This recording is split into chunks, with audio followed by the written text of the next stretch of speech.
Today I am going to talk to you about attention.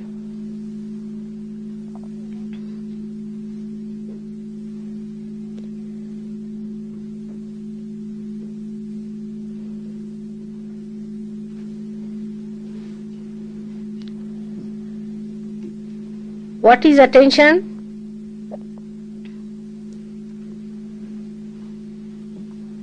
What is the movement of attention? And what are the ways and methods of raising our attention? Keep it in broad ways, alright? But when I am saying all these things, you must know that I am talking to you individually. It's not about others. Always the first thing human beings do is when I am speaking to you, you try to find out about whom Mataji is speaking. This is the best way of putting your attention onto something else. If you put your attention to yourself that this is for me and me and me alone, then it will have an effect, because these are mantras. And that's why it is wasted, because whatever is given to you is thrown onto another person. So the attention that you have is the only way to know the reality. Your own attention is important, not the attention of others or your attention on others. This must be clearly understood. If you understand this point, that the whole thing is to be consumed by you through your attention to raise yourself to a higher situation, it will work out. Otherwise it is like giving food to you and going to another person who is getting nourished while you are getting nothing. And that person also may not be able to get nourished because he doesn't know that you are throwing it to that person. So today, as I am going to speak to you about attention, you should know that your attention should absorb all that I am saying. It is not meant for anybody else. You better sit in thoughtless awareness. That's the best way, so that it goes into you. Otherwise, it's like a lecture, that you listen to me has no effect. Every lecture will transform you, because after all I am speaking. But because you always think of others and you think of your problems all the time, something nonsensical is going on about which you are worried, and the attention is so overloaded that whatever is said to you doesn't go into you.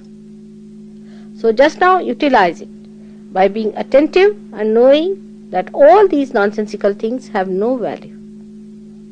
It's your attention that has to come up and has to grow.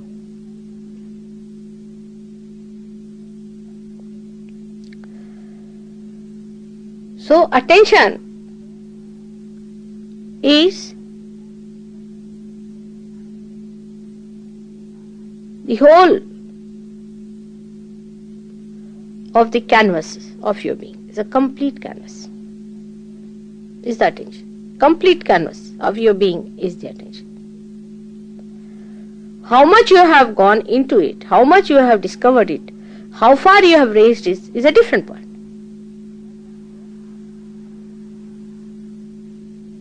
Attention is chitta, and God is attention. How far your attention has been enlightened is a different point. But your attention is God.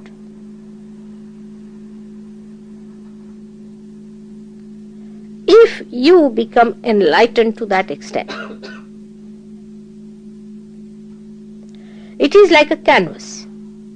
You can say it is like a canvas which is spread out for a film. Whatever aptitudes, or you can say the drags or movements of your attention has, shows on that canvas. I don't know what is the word for vritti in English language. It's not aptitude, but a person gets prone to, or his attention is dragged to. I don't know, there's a word like that for in English language, vritti. Can you suggest any word? So, our attention is just a pure, completely pure canvas, and is acted upon by the three gunas we have to begin with. And the three gunas come to you, as you know, one from your past, one from your future sense, and one from the present.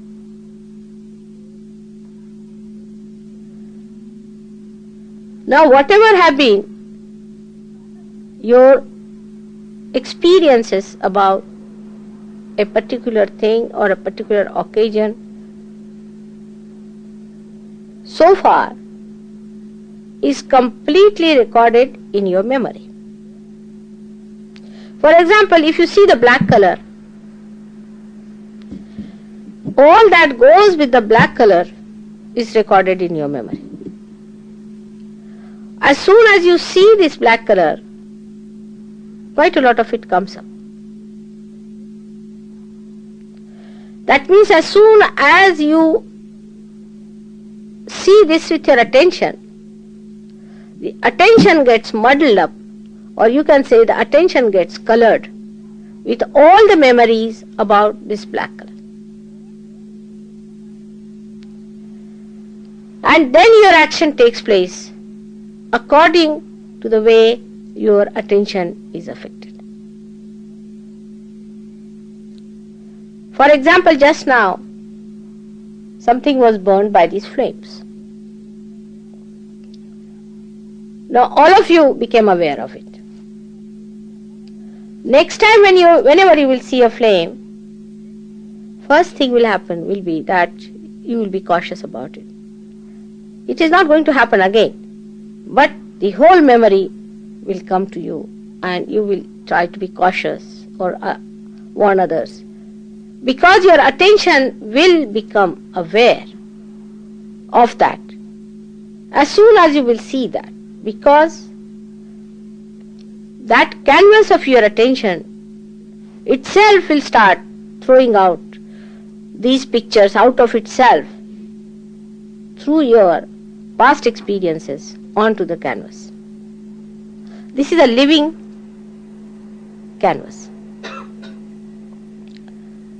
Or maybe that if you have got some ideas which you have premeditated or thought of the future. For example, you must have thought of somebody that if I meet that man, I will tell him like this. As soon as you will meet that man, your attention will start bubbling out with those ideas that are coming about this man, and you will start addressing to him accordingly. It's all stored up within you, whether it is about the future or about the past, is given out of the attention through that bubbling process, which depends on your dragging nature. Where are you dragged? That's called as vritti, but I don't know what you call it in English language. I don't know what you are prone to.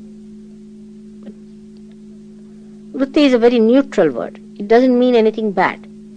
It means where you are drawn to. Vritti means a temperament by which you are drawn to. Now whatever is your temperament, it acts like that. For example, if you see a man walking, say, blindly, he cannot see things. One person may get angry with that person, another may have pity for that person, third may come forward to help him out. Is the vritti, is the temperament that you have developed through your three gunas.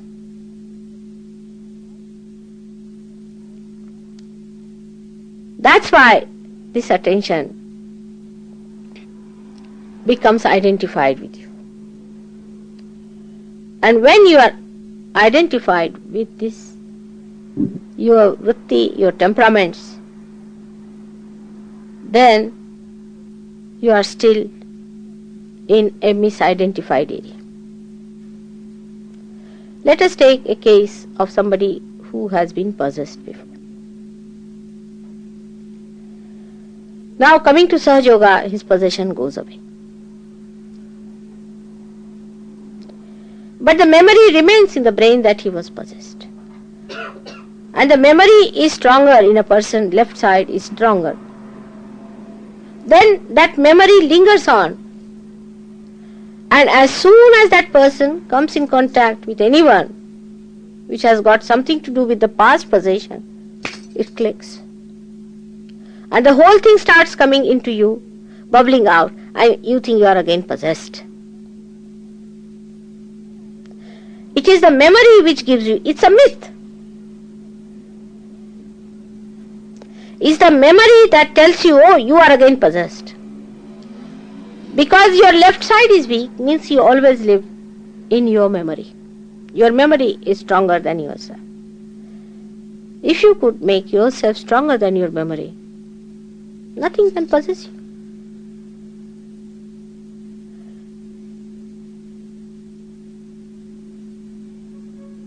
But after you get your realization, you are not still identified with that state of mind in which you see your ego and superego as myths.